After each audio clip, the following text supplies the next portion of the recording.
இன்றைக்கி லீவு யுகாதின்னு சொல்லிட்டு நம்ம கை தான் லீவுன்னாலே சும்மா இருக்காதுங்களே. வேலை நிறையா இருக்குது, ஒன்றும் பிரச்சனை இல்லை. ஊறுகாய் போடுற வேலை இருக்குது, குளியர் அனுப்புகிற வேலை இருக்குது. அதுக்கு நடுவில் மாடியில் ஊறப்பட்ட குப்பை. நேற்று ஒரு மழை பெஞ்சுது, இருக்கிற மொத்த இலையும் கொட்டி போச்சு. அது கொட்டி போச்சுன்னு வச்சுக்கோங்களேன், அந்த மாடியை பார்க்கவும் முடியாது. அடுத்தடுத்த மழை வந்துச்சுன்னு வச்சுக்கோங்க, மாடி ரொம்ப சகதியாகிடும். அதனால் இன்றைக்கி ஃப்ரீயாக இருக்கிற டைமில் வந்து இந்த மாடியை க்ளீன் பண்ணிடணும்னு சொல்லிட்டு எல்லா செடிக்கும் நடுவில் சுற்றி க்ளீன் பண்ணிட்டு இருந்தேன். எனக்கு துணைக்கி டாம் நின்றுட்டு இருந்தான். நான் வந்து இங்கே மாடி க்ளீன் பண்ணும்போது டாம் எனக்கு துணைக்கி நிற்பார்.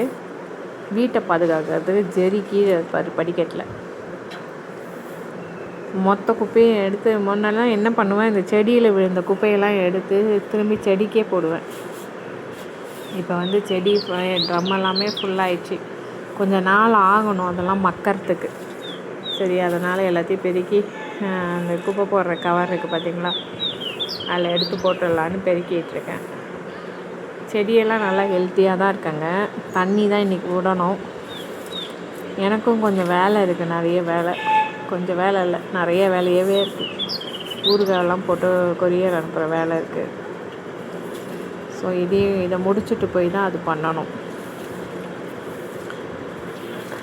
அப்படியே லைஃப் வந்து இப்படி தான் போகும் போல் இருக்குது. ஒரு சமயம் பார்த்திங்கன்னா ஒன்றுமே இல்லாமல் ஃப்ரீயாக இருக்கும்.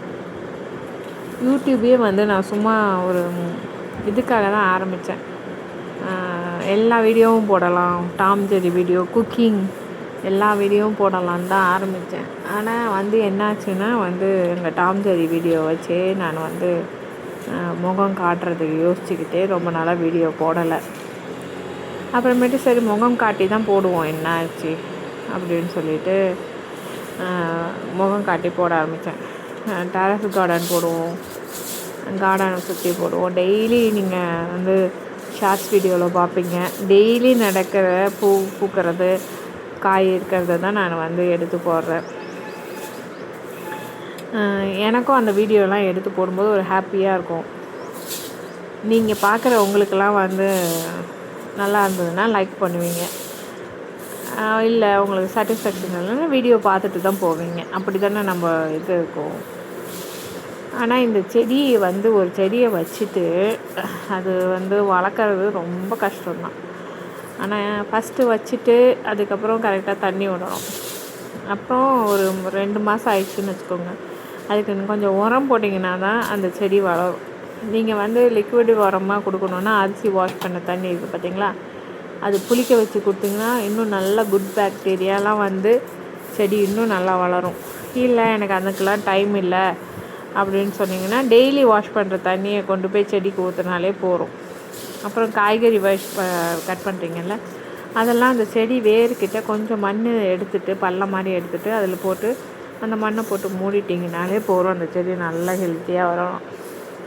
அந்த மாதிரி தான் எங்கள் வீட்டில் இந்த செடிக்கான உரம் போயிட்டுருக்கு. அப்பப்போ நான் வந்து இந்த உரமும் கொடுப்பேன்,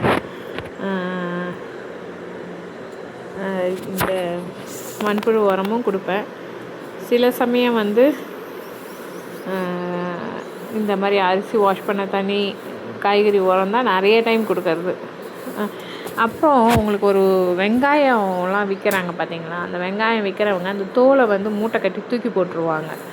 அந்த வெங்காய தோலை எடுத்துகிட்டு வந்து ஒரு பெரிய பக்கெட்டோ எதுலேயோ அந்த வெங்காயத்தோலை போட்டுட்டு தண்ணி ஃபுல்லாக ரொப்பிட்டு அந்த தண்ணியை நீங்கள் எடுத்து செடிக்கு கொடுத்தா கூட நல்லா வளரும். ஆட்டு உரம் இருந்தால் கூட கொஞ்சம் கொஞ்சம் ஒரு பிடி ஒரு செடிக்கு கொடுத்தாலும் நல்லா வளரும். இதெல்லாம் இயற்கை உரம். அப்புறம் அப்பப்போ இந்த மரத்துக்கு கீழே இலையெல்லாம் இருக்குது பார்த்திங்களா, அதெல்லாம் கொளுத்திட்டு அந்த கறியெல்லாம் கொஞ்சம் செடிக்கு போட்டிங்கனாலும் ரொம்ப நல்லது. இந்த மாதிரி நம்ம செடி வளர்க்குறதுல நம்மளே வந்து இது போட்டால் நல்லது, அது போட்டால் நல்லதுன்னு சொல்லிட்டு எல்லாத்தையும் பார்த்து நம்ம தான் போட்டுக்கணும். அந்த மாதிரிலாம் நம்ம யோசிக்கிறதுனா அப்படியே உட்காந்து யோசிக்கிறதுலாம் கிடையாது. எதையும் வேஸ்ட் பண்ணாமல் ஒரு செடிக்கு உரமாக போட்டு அதை நம்ம வளர்க்குறோம். அவ்வளோதான் கான்செப்ட்டு. அது உங்களால் இதில் எது உங்களால் முடிஞ்சாலும் நீங்கள் செய்யலாம். வெங்காயத்தோல் வெங்காயம் விற்கிற கடையில் வெங்காயத்தோல் ஈஸியாக உங்களுக்கு கிடைக்கும். மாதத்துக்கு ஒரு தடவை அந்த வெங்காயத்தோலோ இல்லை பூண்டு தோலோ நீங்கள் போட்டிங்கன்னா செடி சூப்பராக வளரும். அதுவும் ரோஜா செடிக்கெல்லாம் ரொம்ப சூப்பராக வளரும். அது கிடச்சிதுன்னா அது போடுங்க, அதுவும் ரொம்ப நல்லாயிருக்கும். குப்பைக்கு ஒன்றும் பஞ்சம் இல்லைன்ற மாதிரி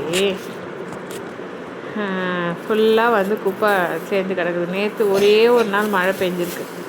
அந்த மழை பெஞ்சதில் மொத்த செடியில் இருக்க இலை, தேவையில்லாத இலை, காஞ்ச இலை எல்லாம் கொட்டி போச்சு. ஸோ அந்த குப்பையெல்லாம் எடுத்து க்ளீன் பண்ணால் தான் வந்து கொஞ்சம் நல்லாயிருக்கும். டெரஸும் பார்க்குறதுக்கு நீட்டாக இருக்கும். அப்படியே எடுத்து அப்பப்போ லீவ் கிடைக்கும் போதெல்லாம் நான் மஸ்ட்டு மாடி பெருக்கிடுவேன், ஸ்டெப்ஸு பெருக்கிடுவேன், வாசலில் பெருக்கிடுவேன். ஏன்னா அந்த இடத்துக்கெல்லாம் நம்ம அப்பப்போ அட்டென்ஷன் கொடுக்கணும்.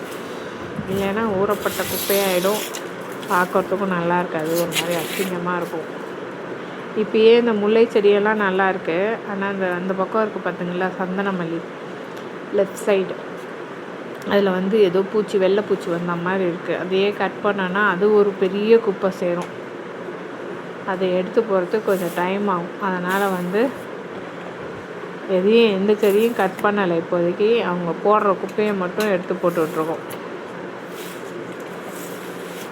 இந்த மாதிரி மாடி தோட்டம் யார் யார் வீட்டிலலாம் வச்சுருக்கீங்கன்னு சொல்லுங்கள். நீங்களாம் எப்படி மெயின்டைன் பண்ணுறீங்க அப்படின்றதையும் சொல்லுங்கள். என்ன உரம் கொடுக்குறீங்கன்றதையும் சொல்லுங்கள்.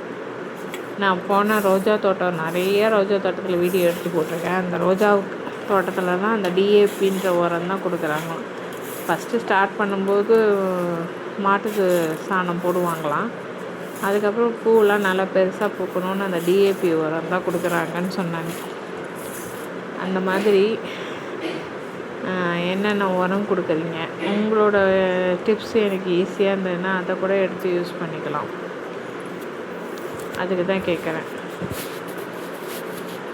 எங்கள் டாம் அங்கே தான் படுத்துக்கிட்டு இருக்கான்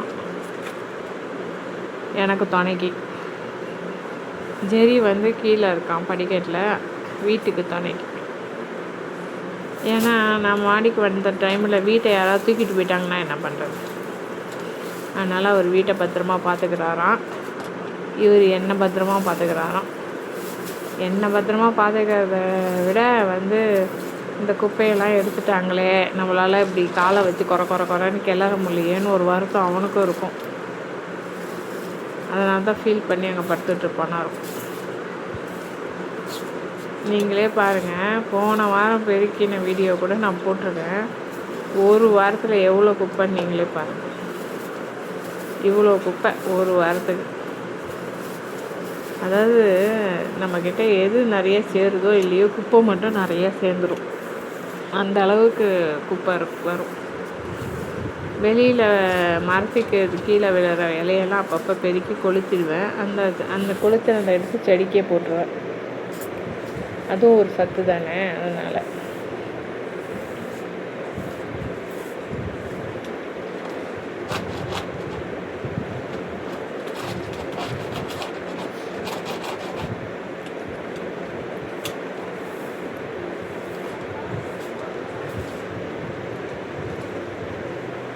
வெயில் ரொம்பலாம் அடிக்கலை, நல்லா சில்லுன்னு காற்று அடிச்சுட்டு தான் இருக்குது.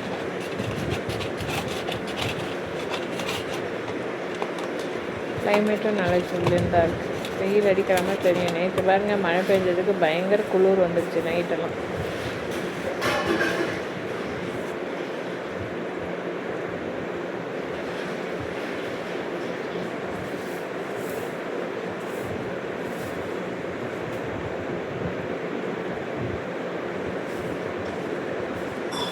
ஃபுல்லாக பெருக்கி க்ளீன் பண்ணி முடிக்கிறதுக்கே 2 மணி நேரம் ஆச்சு.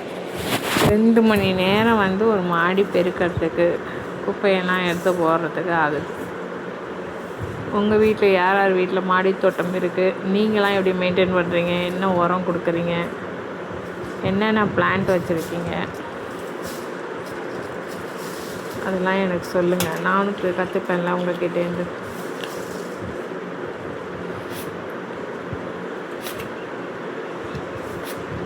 நானும் டெய்லி அப்டேட் பண்ணுறேன். ஷார்ட்ஸில் நிறைய ஃப்ளவர்ஸு, வெஜிடபிள்ஸு, என்னென்ன ஹார்வெஸ்ட் பண்ணுறேன் எல்லாமே அப்டேட் பண்ணுறேன். சண்டேஸில் தான் நம்ம அவுட் சைட் போய் வீடியோலாம் எடுத்து போடுறோம். ஸோ வீடியோ பிடிச்சிருந்தா லைக் பண்ணுங்கள், ஷேர் பண்ணுங்கள், கமெண்ட் பண்ணுங்கள்.